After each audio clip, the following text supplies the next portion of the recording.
Welcome back, everybody, to Santa Fe Fashion Week's Fashion Video Podcast. I'm really excited to have Carrie on the line here.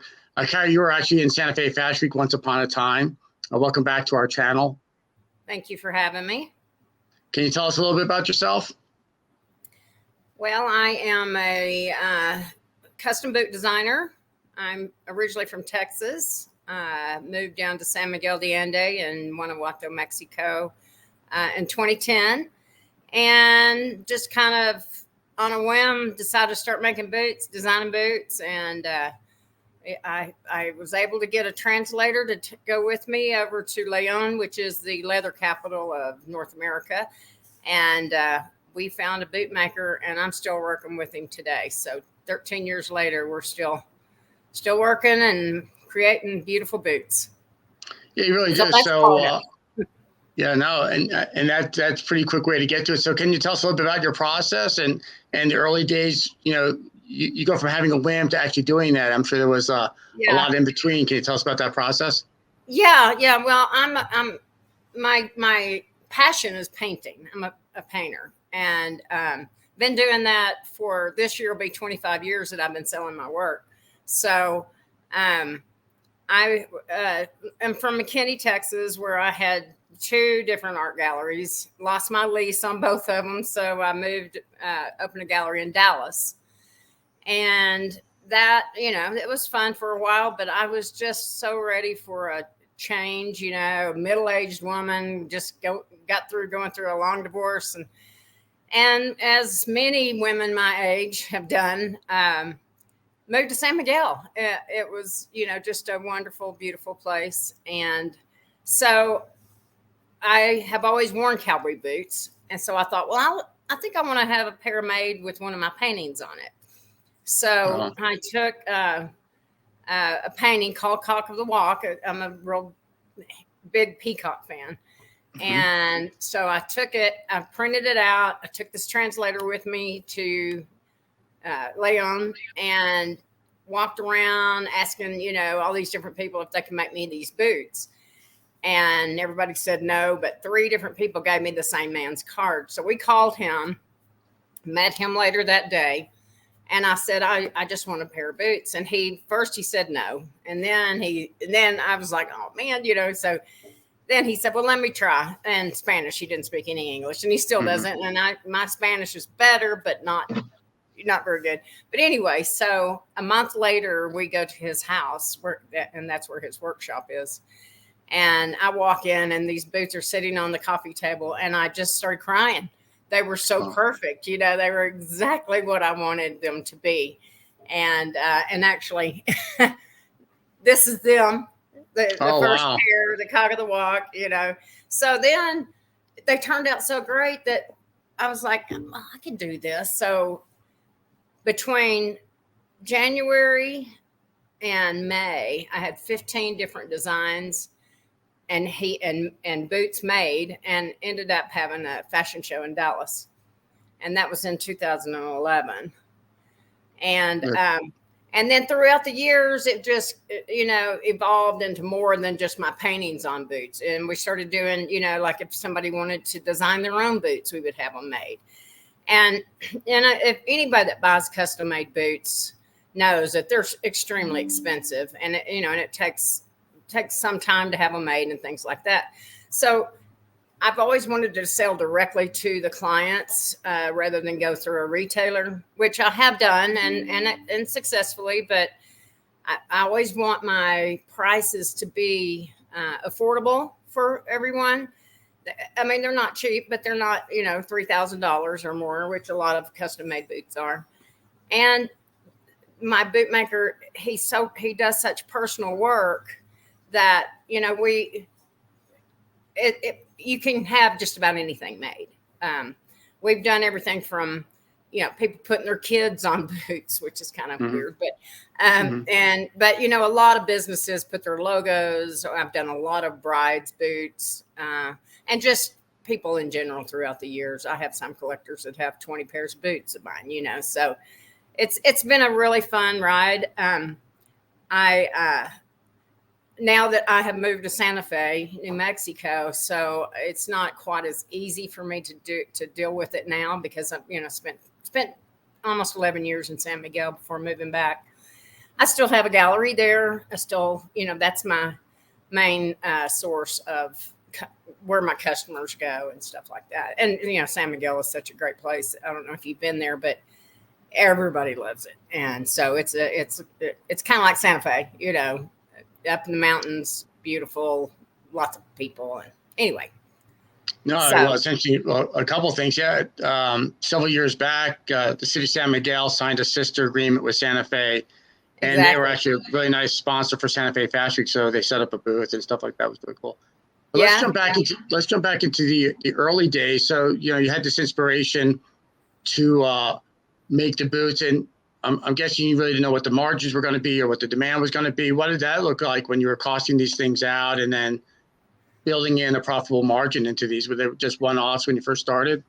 Yeah. I immediately started doing trunk shows. Like Pinto Ranch in Dallas was one of the first retailers that invited me to come and do shows, and I did, I don't know, 2 or 3 there over a couple of years, and then different businesses around, and stuff. And I quickly realized though that in dealing with the retailers, I had to raise my prices so much that, they were still, nothing over $2,000, but still it was a lot of money, for your average person to be able to buy, so, and that's kind of why I'm not doing that anymore. So. Yeah. So, what do your boots start at as far as the price points on that? Well, I have everything from mules to little short boots to, tall, and the boots range from like 600 to 1,200. Okay. Now when I was in retail stores doing consignment sales, they were up to $2,000, and I think I had a couple pair that were like 2,200. And I've sold them. Don't get me wrong. I've sold several pair, of expensive boots. It just makes more sense to me to be able to make them, more affordable for your, women and men. I make women and men's boots, and I just like for people to be able to have something really nice at a good price. So early on, was it, people see the boots on other people and say, where'd you get those boots from? Or how did you kind of grow from? Yeah.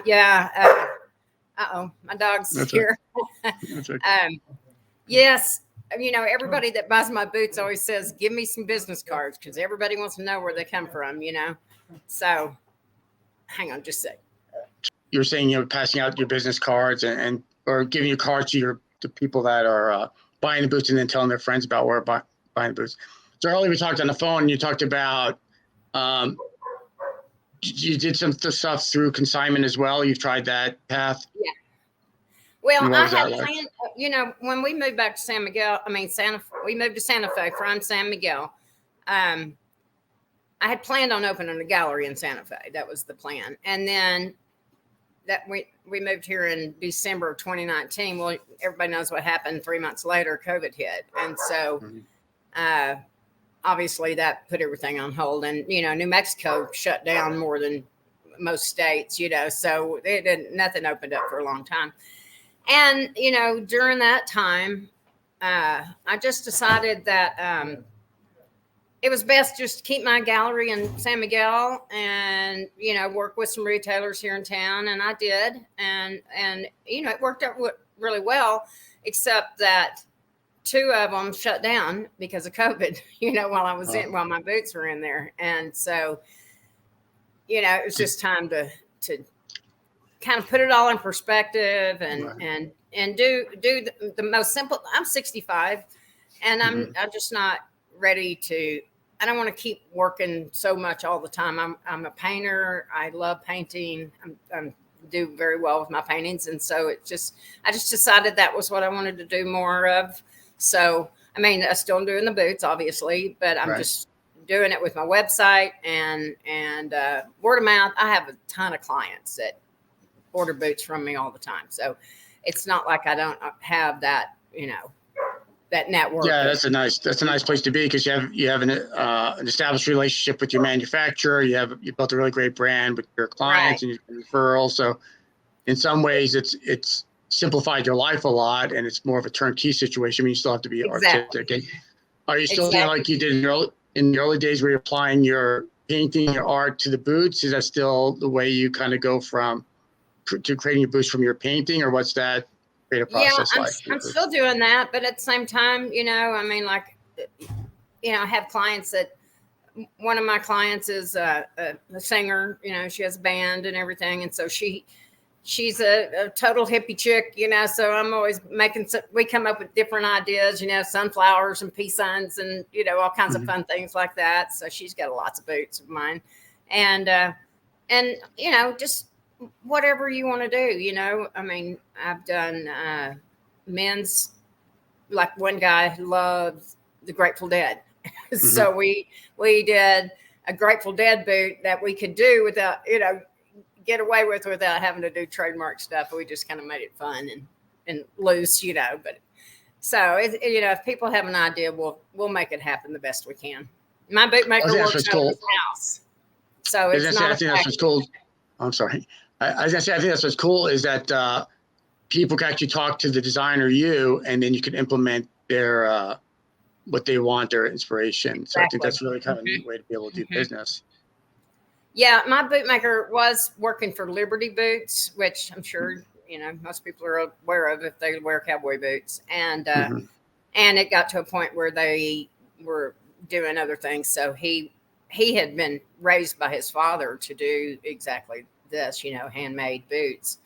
So we met about the same time, about that time that he quit working for them and was going out on his own. And so that's how we got started together. But, it's just him with a couple of workers that, put them together for him and stuff. But he does all of the hand tooling. He hand paints them. He goes to the leather market and picks out the leathers. And, if you want a rubber sole on there, he'll, go find the right rubber sole for it. Just, it's pretty much, what we do, pretty much everything you could want in a boot. I do lace up boots now. I do,